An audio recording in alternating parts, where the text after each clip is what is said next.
Every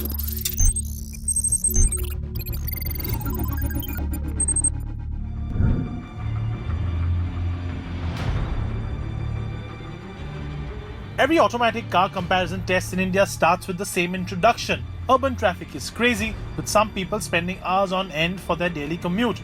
And considering general stress levels, anything that you can do to make your life easier is, well, great. And that's where these two come in. If you're in the market for an affordable 5 lakh rupee or thereabouts hatchback and you want an automatic, these two are on the top of the list. The Hyundai Santro and the now 3-year-old and still aging rather gracefully Tata Tiago.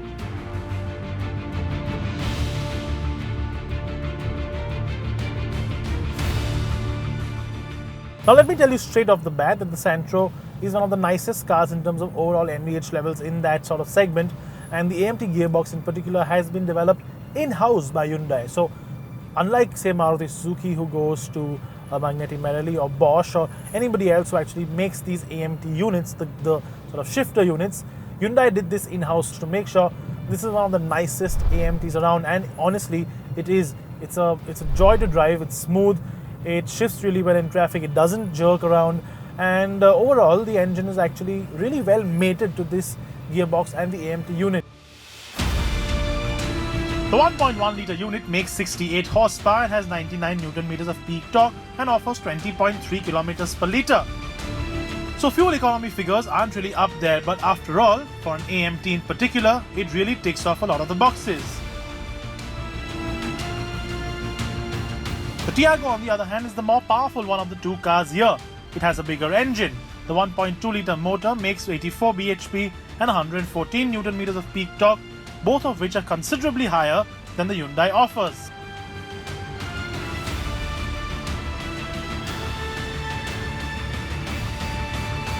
But despite that, it is actually more fuel efficient than the Santro is. So this has 23.84 kilometers per litre, and that fuel economy number for an AMT gearbox car is a great little figure, especially for an urban runabout.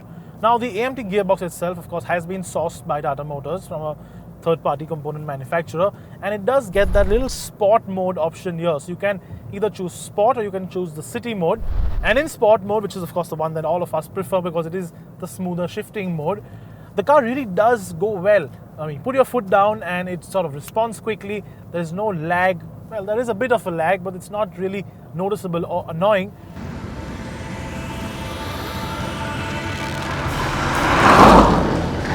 So if you really had to pick the better driving car between the two, the Santro takes this one hands down. And we're not talking about power delivery here, instead focusing on how smooth and refined that AMT is. In fact, the Santro AMT might just be the best AMT car in the sub 10 lakh rupee range today. The Santro's 4-cylinder engine also has considerably better NVH levels than the 3-pot in the Tiago. So let's talk about everything else you get in that package. Both the Santro and the Tiago get 2 AMT variants each, and sadly both do not get the AMT option in the fully loaded variant that is offered with the manual.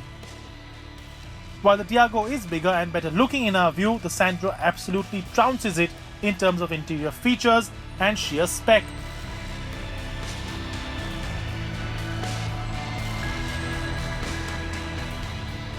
You get the touchscreen infotainment system on the Santro along with Apple CarPlay and Android Auto, and of course there's that rear view parking camera too. The Tiago, on the other hand, gets a more traditional infotainment system, although it does have Bluetooth connectivity. Both cars get airbags, but while the Santro only gets a single on the AMT, the Tiago AMT gets 2 on the highest trim. The Santro is priced between 5,18,000 to 5,46,000 rupees ex-showroom Delhi. And honestly, for a mere 30,000 rupees more, you are better off with the higher spec sports variant. The Tiago, on the other hand, is slightly cheaper for the lower variant at 5,04,000 rupees, but the XZA, which is the highest trim level for the AMT, is priced at 5,63,000 rupees ex-showroom, and that's roughly a 15,000 rupee difference between the equivalent Santro variant. And that is the final straw. The Santro is equipped with more features, drives better and is cheaper too, and so even though we'd like it to have dual airbags as standard, it is the winner in our entry-level AMT hatchback shootout. That's primarily for city use. If it is mainly highway driving you're looking at, get the Tiago.